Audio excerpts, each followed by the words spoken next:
But our lead story today is Robert Mueller speaks. He breaks his silence. And I have a clip of Robert Mueller doing just that. So that is also a reason we investigated efforts to obstruct the investigation. The matters we investigated were of paramount importance. It was critical for us to obtain full and accurate information from every person we questioned. When a subject of an investigation obstructs that investigation or lies to investigators, it strikes at the core of the government's effort to find the truth and hold wrongdoers accountable. Let me say a word about the report. The report has two parts, addressing the two main issues we were asked to investigate. The first volume of the report details numerous efforts emanating from Russia to influence the election. This volume includes a discussion of the Trump campaign's response to this activity, as well as our conclusion that there was insufficient evidence to charge a broader conspiracy. And in the second volume, the report describes the results and analysis of our obstruction of justice investigation involving the president. The order appointing me special counsel authorized us to investigate actions that could obstruct the investigation. And we conducted that investigation, and we kept the office of the acting attorney general apprised of the progress of our work. And as set forth in the report, after that investigation, if we had had confidence that the president clearly did not commit a crime, we would have said so. We did not, however, make a determination as to whether the president did commit a crime. The introduction to the volume 2 of our report explains that decision. It explains that under long-standing department policy, a president cannot be charged with a federal crime while he is in office. That is unconstitutional. Even if the charge is kept under seal and hidden from public view, that too is prohibited. The special counsel's office is part of the Department of Justice, and by regulation, it was bound by that department policy. Charging the president with a crime was therefore not an option we could consider. The department's written opinion explaining the policy makes several important points that further informed our handling of the obstruction investigation. Those points are summarized in our report, and I will describe two of them for you. First, the opinion explicitly permits the investigation of a sitting president because it is important to preserve evidence while memories are fresh and documents available. Among other things, that evidence could be used if there were co-conspirators who could be charged now.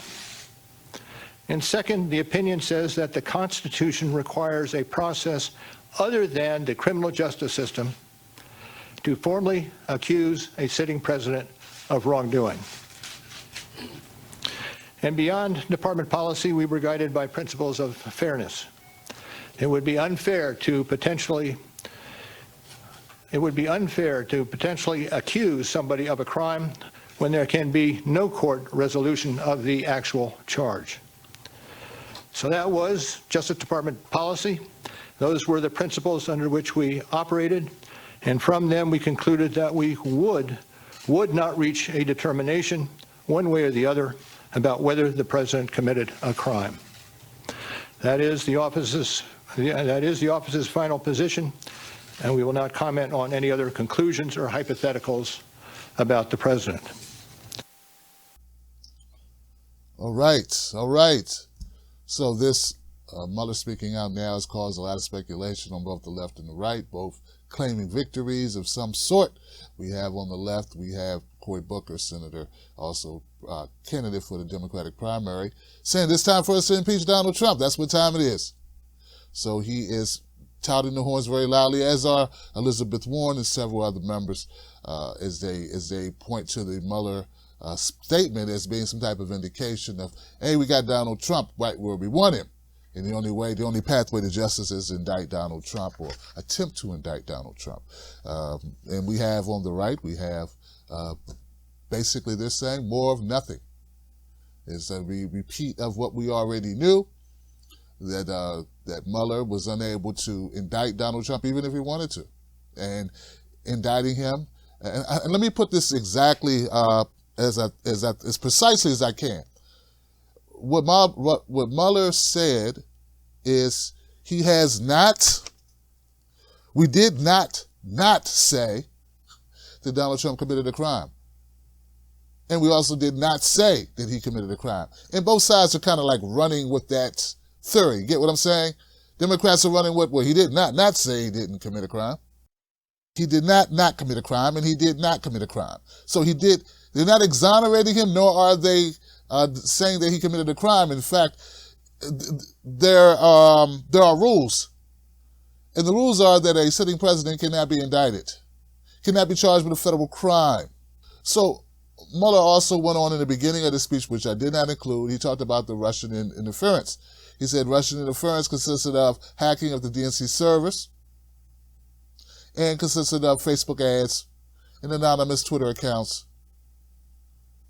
that were used in order, he says, to interfere in our elections.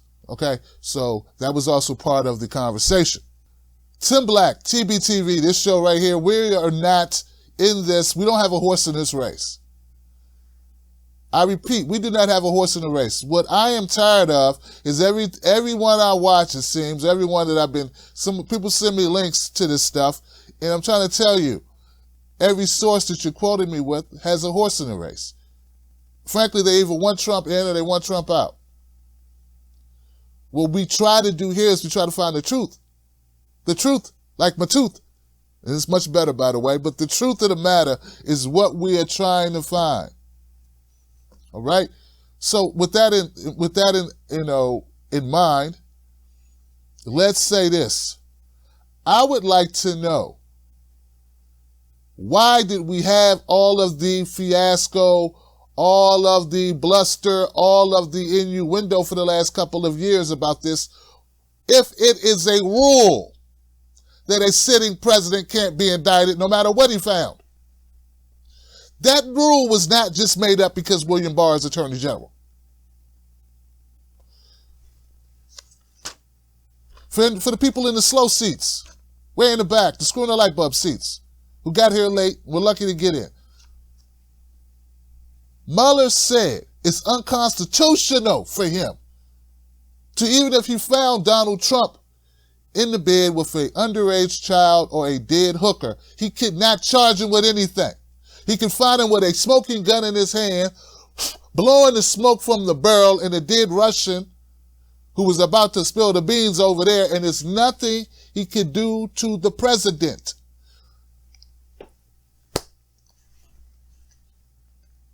If you are still a consumer of MSNBC or CNN, I would like to ask you why. We don't have a vast staff here at the TBTV headquarters, but we can listen and we can take the time, because see, when you're an honest actor, you just find out information. The information is there was never going to be a Trump indictment, because you cannot charge a president, a sitting president, with a crime. Okay, I found this on the web for president with a crime. Check it out.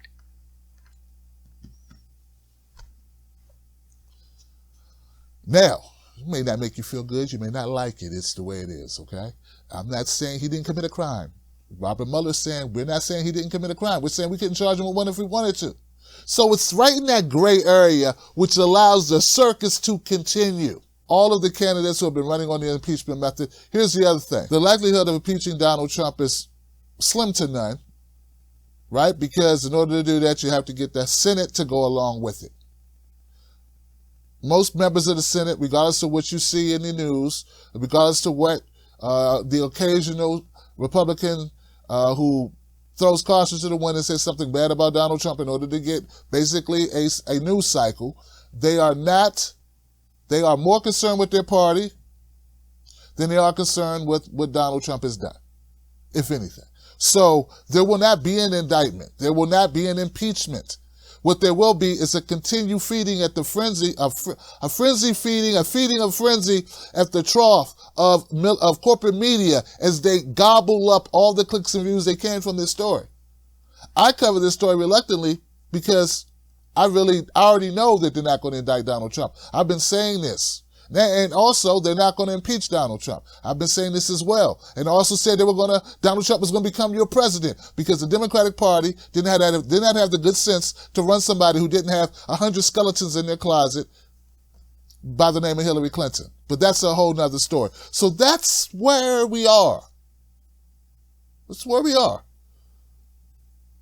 Robert Mueller, he spoke up today and he said, I'm not in it. As we would say, people from my era, Generation X, my name's Bennett and I ain't in it. Now, it would be great if there was some type of arbiter could, walk the thin line. And I guess that's what Robert Mueller's been doing. But he said it's not up to him to make these calls or to do this. So and I have no faith at all in the Democratic Party waiting till Donald Trump is no longer president and bringing charges against him. Maybe they will. But I doubt it very seriously. We have a way of glorifying even the worst of us. Look what they did with Bush. We know Bush took us to war illegally. He committed war crimes. There was no war constitutionally determined. And no one charged Bush with anything. Instead, they gave him medals. Oh, but so if they got an obstruction charge on Donald Trump, all of a sudden backbones have grown, spines have been stiffened, people stand upright and do things that are, I don't think so. I don't think that's what's going to happen. All right.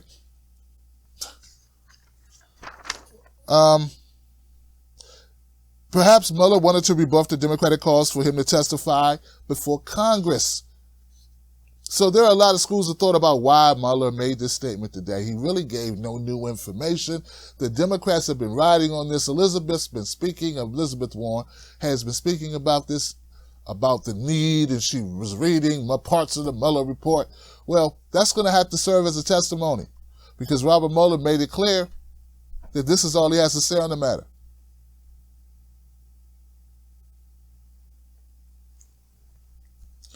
So Elizabeth Warren can continue to be his stand-in or his body double and testify before Congress and make these statements about the Mueller report. I think that's all we really have on this. I don't think there's anything else to say. Of course, corporate media will have a lot more to say because it's very valuable, it's very lucrative to discuss this topic because we have those who have so much animosity pent up about Donald Trump that they're going to tune into this, frankly. And they're hoping beyond hope that suddenly Donald Trump will become impeached and then the evil orange man goes away. The evil orange man goes away. And all that good stuff. Okay. Thank you, baby. Bye-bye.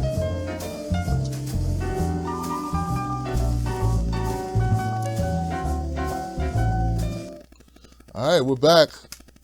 Like we're good to go. Okay, so everything's cool.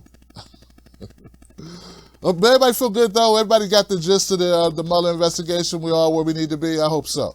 All right, so everything here is live time. We do live. We don't, nothing scripted. There's no teleprompter. There's no staff directing traffic. There's nobody manning the phones. This is all real stuff. It's nitty and gritty in the city, baby. So let's move. Let's keep it moving. Let's go on to the DNC, guys. The DNC 2020.